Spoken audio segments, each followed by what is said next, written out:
Lepo pozdravljeni. Moje ime je Anže Zdišar in šolam se za organizatorja poslovanja v gostinstvu in turizmu.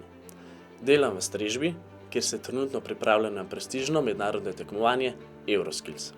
V tem poklicu se mi zdi najbolj pomembno samozavestnim pristopom in nasmehom na obrazu gostu pričarati edinstven nivo doživetja. Prvič sem se strežbo spoznal na praktičnih vajah, kjer sem spoznal, da imam občutek za delo z ljudmi in me v izziv gostu ponuditi nekaj več.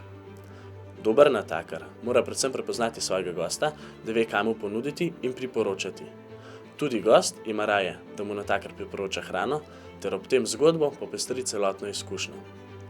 Gost to ceni, nagradi ter se z veseljem vrne v restavracijo, kar je za natakarja največji pokazatelj dobrega dela. Pri poklicu natakarja je izjemnega pomena bonton, saj mi že z načinom govora in mimiko telesa gostu pokažemo, kdo smo, kakšni smo in kakšen imamo odnos do dela. Z načinom govora predstavljamo sebe in celoten gostinski objekt. Velikokrat dobimo vprašanje, ali ima gost vedno prav. Jaz sem mnenja, gost je kralj, če se obnaša kot kralj. Če ima gost drugačno mnenje, ga seveda prijazno sprejmemo, lahko tudi popravimo, saj smo strežne osebe, strokovnjaki na svojem področju.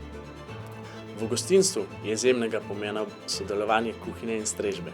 Obe panogi se dopolnjujeta in konec koncev smo vsi skupaj ena ekipa, ki stremimo k istemu cilju, da bo gost z izkušnjo zadovoljen. V prihodnosti si želim delati v vrhunski restavraciji kot vodja strežbe, nekoč pa bi rad svoje znanje prenašal tudi na mlajše generacije.